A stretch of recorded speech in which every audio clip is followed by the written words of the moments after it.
تمام روحانی امراض اور مسائل کے حل کے لیے پیر محمود الحسن توحیدی چینل کو سبسکرائب کیجیے۔ بسم اللہ الرحمن الرحیم۔ محترم بھائی اور بہنوں، السلام علیکم ورحمۃ اللہ وبرکاتہ۔ آج حسد، بغض اور نفرت کی وجہ سے بہت سارے لوگ ہیں جو چھپ کے وار کرتے ہیں۔ بد فطرت لوگ ہوتے ہیں جن کی فطرت میں شیطنت ہوتی ہے، شیطان صفت لوگ ہوتے ہیں جو دوسرے کو دیکھ نہیں سکتے، دوسرے کو پھلتا پھولتا دیکھ کے ان سے برداشت نہیں ہوتا، دوسرے کو کھاتا پیتا نہیں دیکھ سکتے، سامنے آ کے مقابلہ نہیں کر سکتے، لڑ نہیں سکتے، وہ چھپ کے وار کرتے ہیں۔ اور چھپ کے وار کرنا سب سے آسان اور سب سے غلیظ وار یہ ہے کہ کسی مسلمان پہ، کسی انسان پہ جادو کروا دیا جائے۔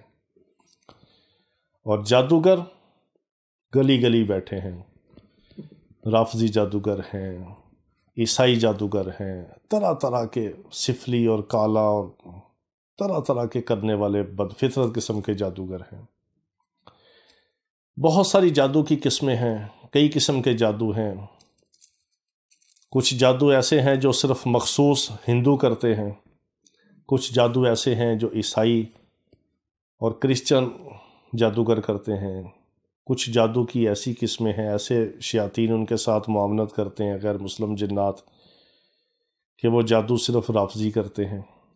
اور کچھ جادو کی قسمیں ایسی ہیں جو مکس جادوگر جو ہوتے ہیں، بہت سارے علوم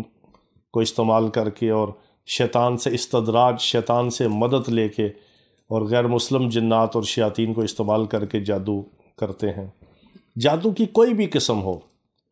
اس کے لیے ایک بہت مجرب مسنون عمل میں آپ کو بتاتا ہوں، بہت مجرب، اور یہ عمل وہ ہے جو اللہ رب العزت کا بتایا ہوا عمل ہے۔ میرے جیسے کسی عام چھوٹے سے کمزور عامل کا عمل نہیں ہے، یہ اللہ رب العزت کا بتایا ہوا عمل ہے، اور یہ اللہ رب العزت نے اپنے پیارے محبوب حضور خاتم النبیین حضرت محمد مصطفیٰ صلی اللہ تعالیٰ علیہ وسلم کو فرشتوں کے ذریعے بتایا۔ جب میرے آقا علیہ الصلوۃ والسلام کے اوپر لبید بن عاصم یہودی نے جادو کیا تو اللہ نے یہ عمل خود ارشاد فرمایا، اور میرے آقا علیہ الصلوۃ والسلام نے اس پہ عمل کیا، اور یہ وہ خاص عمل ہے۔ تو آقا علیہ الصلوۃ والسلام کے حکم کے مطابق صحابہ نے اس پہ عمل کیا، امت آج تک اس پہ عمل کر رہی ہے، اور یہ ایسا تیر بہدف عمل ہے کہ جس کا نشانہ کبھی خطا نہیں گیا۔ جادو کی کوئی بھی قسم ہو، سفلی ہو، کالا ہو، دوسرا ہو، بہت ساری جادو کی قسمیں ہیں، تفصیل کا وقت نہیں ہے۔ کسی بھی قسم کا جادو ہو، یا جنات شیاطین عاملین کی طرف سے ہو یا انسانوں کی طرف سے ہو، کسی بھی جادوگر کی طرف سے کسی بھی قسم کا جادو کا بندش کا وار ہو،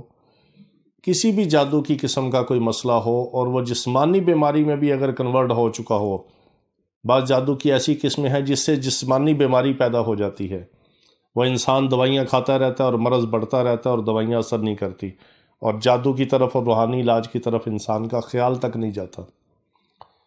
اس کا مقصد یہ ہوتا ہے کہ جسمانی بیماریوں میں الجھا کے اس بندے کو یا بستر پہ لٹائے رکھنا یا مار دیا جائے۔ جادو کی بہت ساری قسمیں ہیں، تو کسی بھی قسم کا جادو ہو، اس کے لیے یہ بہت مجرب اور پرتاثیر عمل ہے جو اللہ نے خود فرمایا۔ وہ کیا ہے؟ آخری دو کل، معوذتین جس کو کہتے ہیں، آخری دو کل، سورت فلق اور سورت ناس، اس کی خاص ترکیب ہے۔ اگر تو مرض کی بہت زیادہ شدت ہو تو ہر فرض نماز کے بعد بسم اللہ کے ساتھ سورت فلق اور بسم اللہ کے ساتھ سورت ناس کو 7 بار پڑھا جائے ہر فرض نماز کے بعد۔ اور دوسری ترکیب اس کی یہ ہے کہ صبح فجر کے بعد اور مغرب یا عشاء کے بعد، رات کی کسی بھی نماز کے بعد 70 بار ان کو اس ترتیب سے پڑھا جائے کہ بسم اللہ الرحمن الرحیم، پھر سورت فلق کو، اور پھر بسم اللہ الرحمن الرحیم کے ساتھ سورت ناس کو، یعنی سورت فلق اور ناس آخری دونوں کل بسم اللہ کے ساتھ، یا ہر فرض نماز کے بعد 7 بار، یا صبح و شام 70 بار اس ترتیب سے اور بسم اللہ کے ساتھ پڑھے جائے، اور مریض کے اوپر دم کیا جائے یا پانی پہ دم کر کے مریض کو پلا دیا جائے۔ 3-4 دن کے اندر جادو ٹوٹ کے ٹکڑے ٹکڑے ہو جائے گا، بالکل ہر طرح کا جادو جو ہے اس کی ریزہ ریزہ ہو جائے گا، پاش پاش کر دے گا۔ یہ اتنی پرتاثیر یہ دونوں صورتیں ہیں اور بڑے یقین سے کرنے والا عمل ہے۔ اللہ پاک ان صورتوں کی برکت سے ہر قسم کا جادو توڑ دیتے ہیں، یہ ہمارے تجربے میں ہے، اور یہ خاص عمل ہے، اس ترکیب سے آپ کریں، کسی قسم کا جادو جو ہے وہ باقی نہیں رہے گا، جادو کا نام و نشان نہیں بچے گا۔ آپ اس پہ عمل کریں اور دوسری امت مسلمہ تک یہ پھیلائیں اور پہنچائیں۔ وآخر دعوانا ان الحمد للہ رب العالمین۔